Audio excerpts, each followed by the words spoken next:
Salut Martine, Salut Pascal! de quoi on parle aujourd'hui? On va parler de violence psychologique. Ok. Ouais. Fait on débute par une brève définition. Oui, en fait, une brève mais complexe Ouais, définition ouais. parce que la violence psychologique, ben, dans le fond, c'est la forme la plus subtile de violence qui est présente dans tous les contextes de violence. Donc, comme en dessous de tout.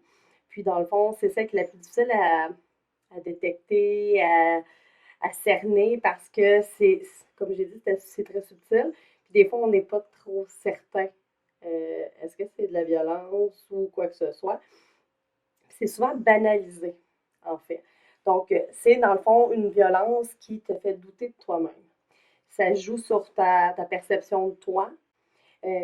Puis, dans le fond, ça t'envoie un message erroné de ta propre personne. Donc, pour faire court, c'est un peu ça la violence psychologique. Ouais. Donc, c'est ça. Fait que là, on va aborder différents exemples, Oui, différents types de violences psychologiques, pour essayer d'être le plus clair possible dans nos explications. Donc, une des manifestations qui peut survenir au niveau de la violence psychologique, euh, c'est par diverses formes de contrôle que je vais mentionner là, d'ici peu. Mais je voulais juste aussi ajouter à ta définition que qu'est-ce qui fait que c'est autant difficile à déceler parfois. C'est parce qu'elle est rarement criminalisée aussi. oui, Fait que malheureusement, ça fait en sorte qu'on a comme moins de points d'appui, puis que c'est souvent fait aussi dans un contexte clos, fermé. Si oui. on parle de relations amoureuses, encore une fois, par exemple. Donc, ça devient un petit peu au niveau juridique, parole contre parole, donc c'est beaucoup plus complexe. Oui, puis quand on parle aux autres aussi, hein, on peut nommer des choses, puis ah, est-ce que tu as bien compris ce que la personne voulait dire? Donc, on se met encore en doute Ouais. par rapport à nos perceptions. Puis, c'est intimement relié aussi à la violence verbale.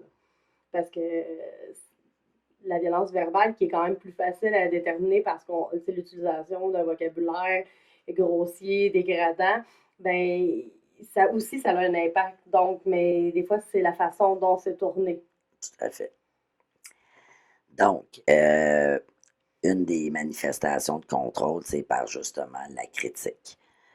Donc, la critique, les injures, pour donner quelques exemples, euh, le partenaire, il pourrait dire qu'il n'aime pas ma façon de cuisiner, de nettoyer, de me vêtir, Mhm. de me comporter en public, par exemple. Fait que, tu sais, la phrase en tant que telle, j'aime pas comment tu te conduis en public. Il n'y a rien de prime abord qui est violent, mais c'est le cumul de toutes ces critiques-là qui vient, qui a une incidence, pardon, sur Oui. justement le psychologique, l'estime de soi, etc. Par exemple, un partenaire qui reprendrait constamment tout ce que je dis, la manière que je le dis, ou me prêter des intentions que je n'ai pas. Euh, Quand on est avec d'autres personnes, par exemple, ben, j'ai tout le temps l'impression que je marche sur des œufs parce que justement, mon partenaire va me reprendre sur tout. Euh, Puis à la maison, encore Ben, plus, en évidemment. public, en fait, c'est que parfois, ça passe par l'humour. Mhm. Donc, la personne va te reprendre ou insinuer que t'es niaiseuse, nounoune, peu importe, mais de façon humoristique. Fait que le monde autour part à rire, puis il pense juste que c'est une blague. Ouais, Parce que ça arrive qu'on se fait des blagues entre nous, tu sais, puis qu'on insinue des choses, puis tu sais, c'est vraiment au niveau de, tu sais, pour faire rire l'autre, mais toi, tu ris pas. Toi, tu le sais ce que ça veut vraiment dire. ouais, Donc, même quand ça se passe en public, parfois, ben, les autres le voient pas du tout de cet angle-là. non.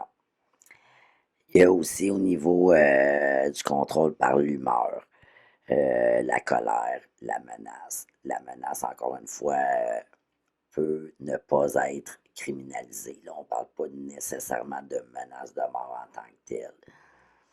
L'exemple qui me vient en tête, qu'on entend souvent aussi, c'est au niveau de nuire à la réputation de l'autre sur des faits qui ne sont pas fondés du tout, que ce soit pour au niveau des enfants, la garde des enfants, je vais te les enlever ou tu les verras pas, ou etc.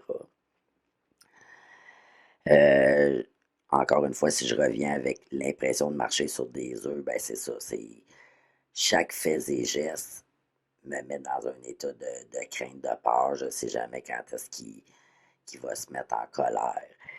Euh, Partenaire s'attend aussi à ce que tu devines ce qui se passe dans sa tête. Puis que si Oui. justement tu n'as pas misé juste, ben là, ça va être des propos comme quoi que justement t'es pas vite, t'as pas compris, ben il me semble que c'était clair.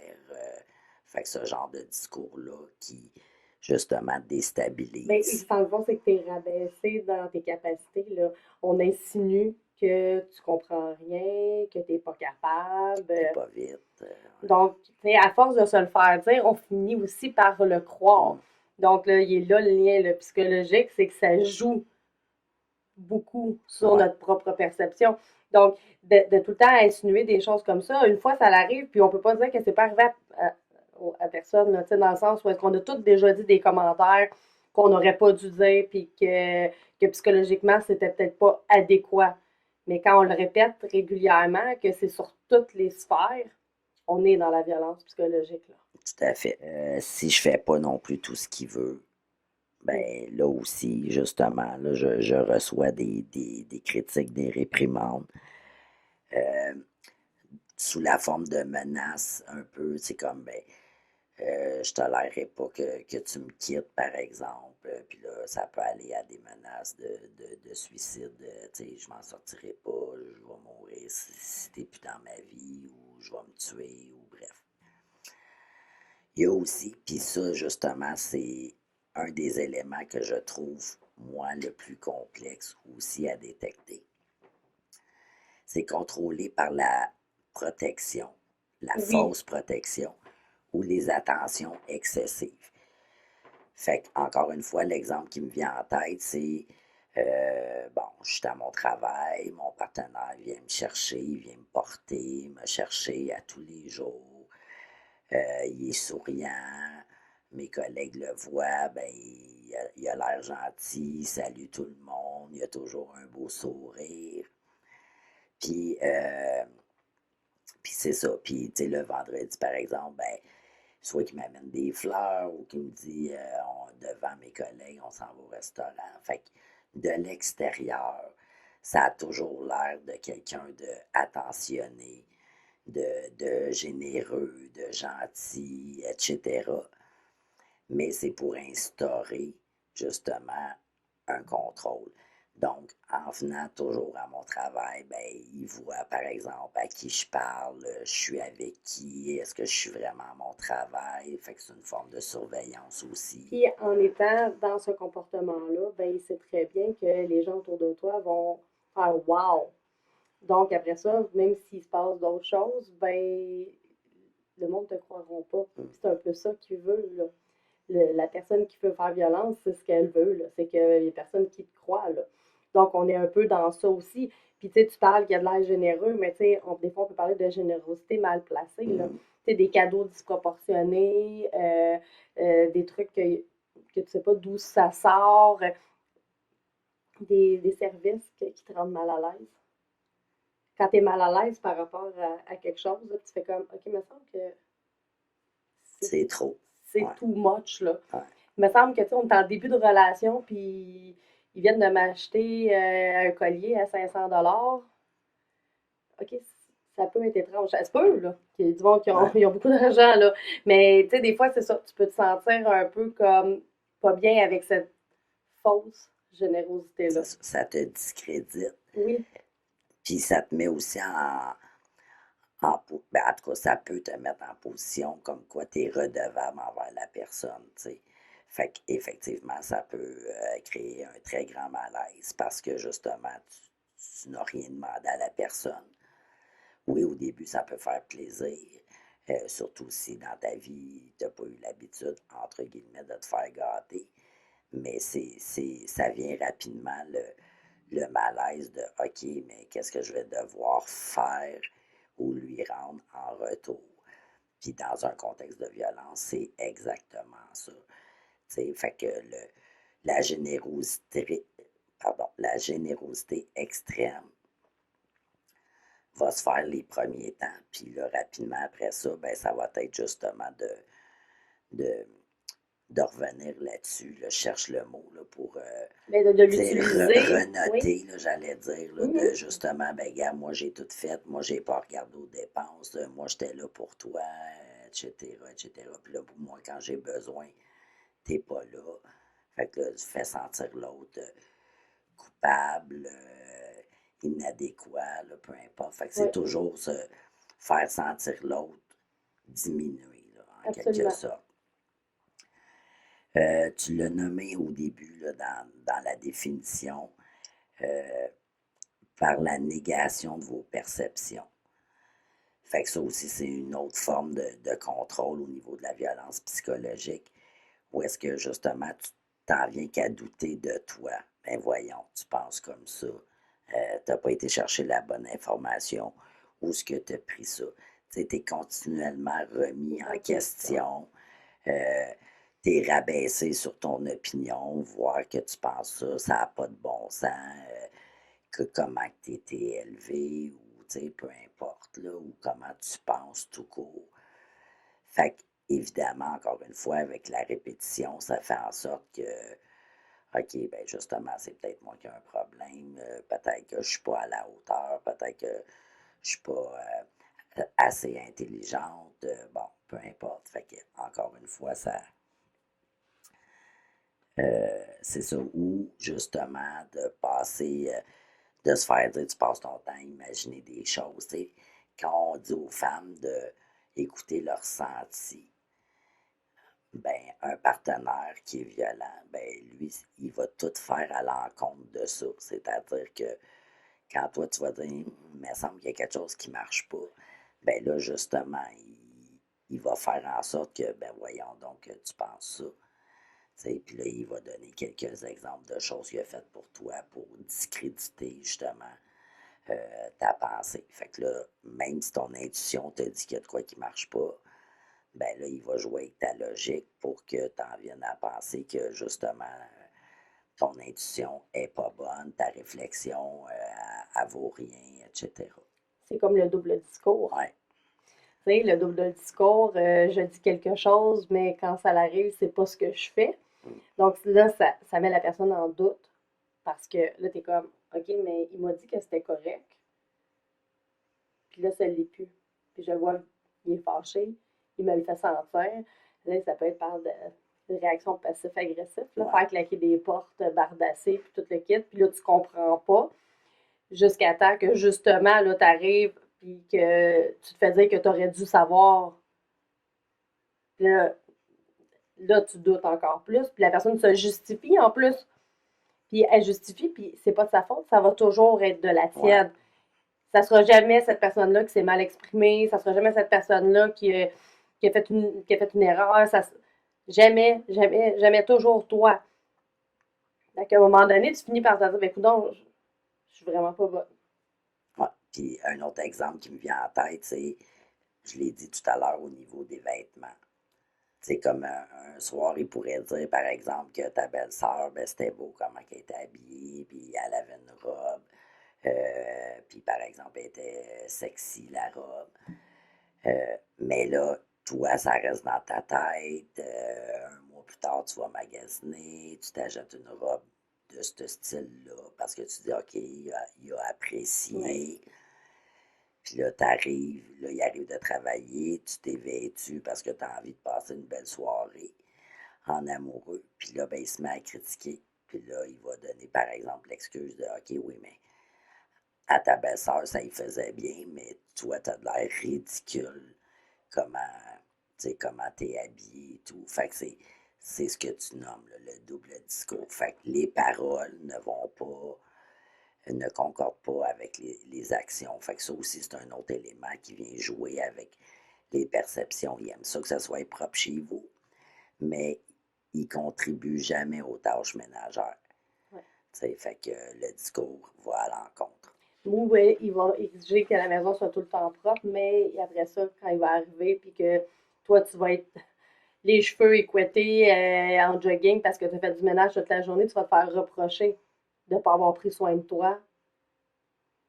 Ouais, c'est ça, il ne mettra pas l'emphase sur Wow, c'est beau, c'est propre dans la maison, c'est à mon goût. Oui, Il va mettre l'emphase sur la faille ou l'élément que tu n'as pas pu répondre oui, à ses critères. à ces hauts critères. Puis quand je dis hauts critères, c'est dans l'optique qu'ils s'organisent pour avoir des critères qui sont inaccessibles, trop excessifs pour être réalisables, puis qui te met, toi, comme personne qui subit ça, toujours en position d'échec. Là, tu n'y arriveras pas. Là. Et les critères sont de plus en plus élevés. Parce que tu peux réussir à faire plein de choses, mais ça devient de plus en plus exigeant. À un moment donné, ben, tu ne pourras pas y arriver, puis c'est ça l'objectif. Ouais. Contrôlé par le non-respect de vos besoins et vos opinions. Fait que là, on l'a un petit peu dit, mais peut-être juste ajouter sur le fait que c'est ça. Tes opinions sont pas bonnes, tes besoins, ils passent toujours en dernier. Parce que c'est des personnes, justement, qui sont centrées sur leurs propres besoins. Égocentrique, ouais. Exact. Donc, toi, ce que tu as besoin, ce que tu demandes, c'est jamais important. Là, ça doit passer en dernier plan. Ça peut être aussi dans un contexte, la violence psychologique, comme quoi les décisions sont que prises par le partenaire. Unilatéral. Exact. Fait que toi, tu n'as jamais ton mot à dire ou quand tu oses dire ton opinion, ben encore une fois, elle est dénigrée. Donc, on est infantilisé. Oui, c'est ça. On n'est pas capable de prendre une décision. Non. Donc, je prends la meilleure décision parce que toi, tu n'es pas capable de la prendre. Fait que moi, je sais qu'est-ce qui est bon pour nous. Moi, je sais qu'est-ce qu'on doit faire. Fait que quand on se fait infantiliser et qu'on a une relation parent-enfant, dans une relation de couple, ça ne peut pas fonctionner. Là. Non, effectivement, très, très malsain. Puis ça rejoint aussi, je parle au niveau des attentions excessives. Là. Moi, je sais ce qui est bien pour nous deux. Fait que c'est apporté comme si c'était fait avec une bonne intention, mais dans les faits, c'est juste pour te tasser de la décision ou de la situation.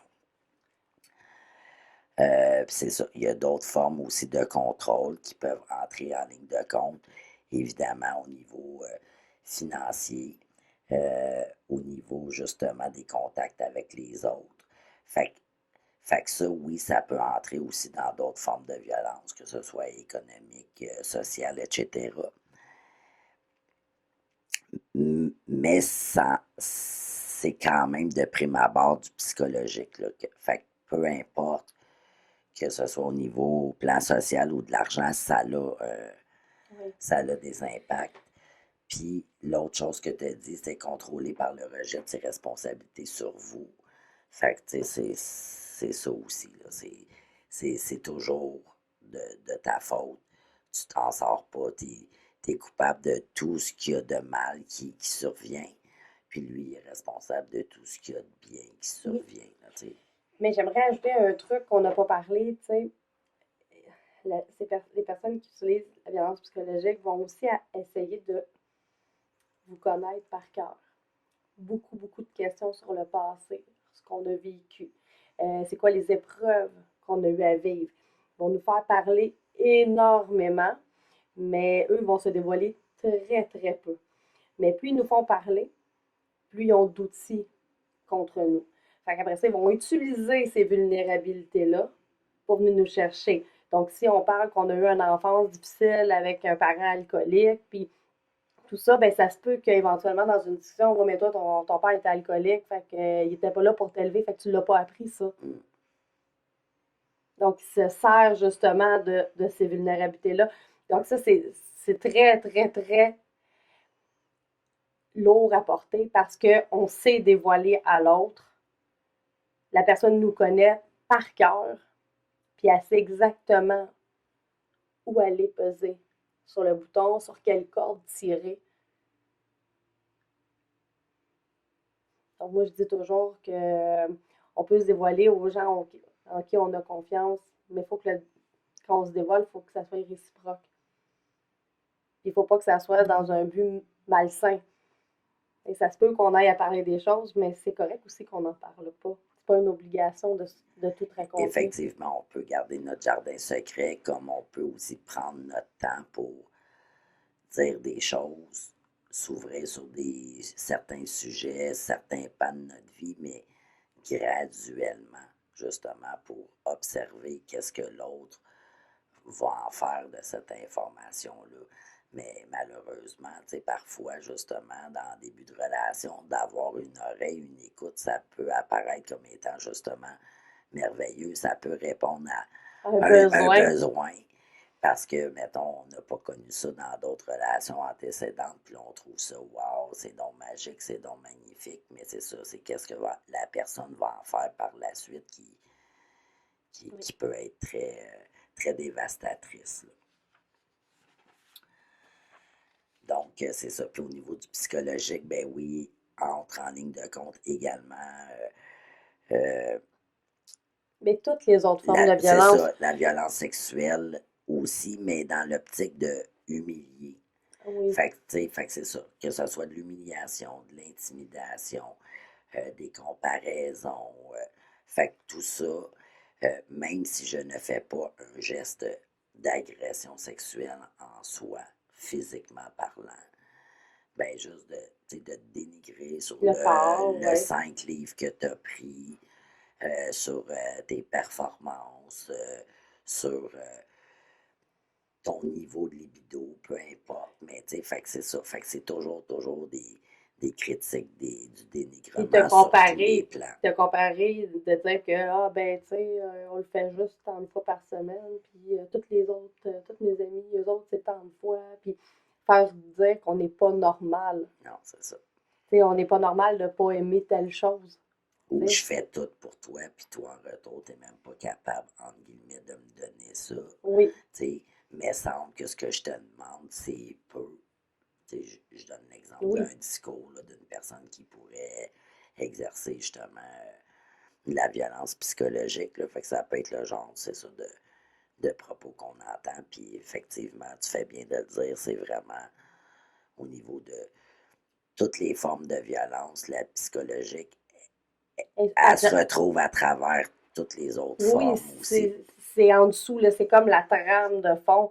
Puis parce que toutes les formes de violence, même dans, tu sais, on donnait des exemples par rapport à des choses qui sont plus psychologiques dans certaines formes, mais en même temps, même les choses qui sont plus claires, comme une agression sexuelle, là, qui est un acte, tu sais, qu'on peut définir, là, tu sais, physiquement, que, tu sais, c'est très clair, mais ça a un impact psychologique, ça. Un gros, ouais. Oui. Tu sais, je veux dire, ça peut faire des traumas, ça vient chercher dans le plus intime de toi. Tu doutes déjà. Après ça, ben, tu sais, t'as tout le reste, là, que ça soit de la violence. Le climat de peur aussi qui vient avec ça, là, tu sais, qui a aussi une grosse incidence sur la psyché. Là. La violence envers les objets ou sur les animaux, c'est pas directement nécessairement envers toi, la violence, mais au niveau psychologique, ce que tu comprends, c'est que ça pourrait être toi, l'objet ou l'animal. Ouais, ou détruire des choses que tu affectionnes, que tu tiens absolument, qu'il sait que ça va te blesser. Fait que non, il t'a pas touché, mais physiquement, mais il t'a atteint psychologiquement, assurément. Donc, toutes les autres formes de violence ont un impact aussi psychologique, plus celle qui est tout le temps en dessous, en trame de fond, je dirais, là, ben, à long terme, là, c'est cette violence-là qui détruit. Le reste, oui, ça fait mal, oui, ça crée des séquelles, oui, ça crée des traumas, mais celle-là, elle reste tout le temps là. Elle est omniprésente en tout temps. Donc, tu sais, ça a des impacts importants chez les victimes. Parce que, tu sais, des fois, on va dire, ah, ben, la personne, elle n'a pas vécu de violence physique. Pas besoin d'avoir de violence physique pour avoir des conséquences dans ta vie. Là. Non, les répercussions sont les mêmes, là, dans les faits. Là. Fait qu'effectivement, il ne faut pas minimiser ça, même si on a cette tendance-là d'une manière sociale. Oui, là. oui, exactement. Mais non, elle n'est vraiment pas à négliger parce qu'elle est aussi importante, sinon plus que le reste, là, parce qu'elle se retrouve dans toutes les formes de violence et de contrôle. Exactement. Donc, soyez vigilants. Vigilants par rapport à vos commentaires que vous pouvez porter. Hein? Parce qu'on n'est pas à l'abri de passer des commentaires qui sont peut-être pas adéquats ou qui pourraient porter atteinte à une personne sans que ce soit directement. Hein? Le sarcasme, des fois, ou l'ironie. Oui, ça, c'est pas utilisé à bon escient envers une personne, ben c'est ça. Ça peut causer des ravages. D'être vigilant envers ce que les autres autour de vous disent, ouais. Puis d'intervenir. Vous pouvez le faire, là. Vous pouvez dire, ben, je suis pas sûre que c'était le meilleur commentaire au monde. Puis si vous doutez de vous-même, là, à propos de certaines situations, là, ben, puis que c'est dans une relation amoureuse, là, ben, appelez, là. Appelez pour valider les choses. Vous pouvez appeler SOS violence conjugale. Il y a quelqu'un qui va pouvoir vous aiguiller puis vous aider sur ça, mais ne sous-estimez pas ce que vous ressentez. Oui, toutes les répercussions que ça peut avoir, là, justement. Oui, effectivement. C'est ça, c'est vraiment important. Sinon, est-ce que tu avais quelque chose à ajouter ou on annonce un petit peu le sujet de la semaine prochaine qui est en fait, oui, j'aimerais dire que, tu sais, dans tout ce qui est violence psychologique, ben, vous avez sûrement dénoté certains comportements qui attrait à la manipulation. Donc, la manipulation, c'est quelque chose en soi qu'on peut déterminer. C'est des stratégies et tout ça. Donc, on voulait pas le mettre en même temps. On va vraiment faire un épisode complet la semaine prochaine sur la manipulation et les techniques de contre-manipulation. Ouais. Donc, c'est un rendez-vous la semaine prochaine, même place, même heure. D'ici là, ben, vous pouvez nous suivre sur Facebook, sur Instagram, sur TikTok. Vous pouvez nous écouter sur YouTube, Apple Podcast, Spotify et tous les autres. Si votre plateforme préférée n'est pas dans mon énumération, allez sur Buzzsprout et en pleine face podcast et vous pourrez aller sélectionner celle que vous préférez. Super. Fait que d'ici là, ben, c'est ça. J'espère que ça a été éclairant là, pour mieux démystifier c'est quoi la violence psychologique, qu'est-ce qui en découle, puis de vraiment retenir que ce n'est pas à négliger. Ça a vraiment un impact important. Donc, je vous invite cette semaine à prendre soin de vous. À la semaine prochaine. Bye.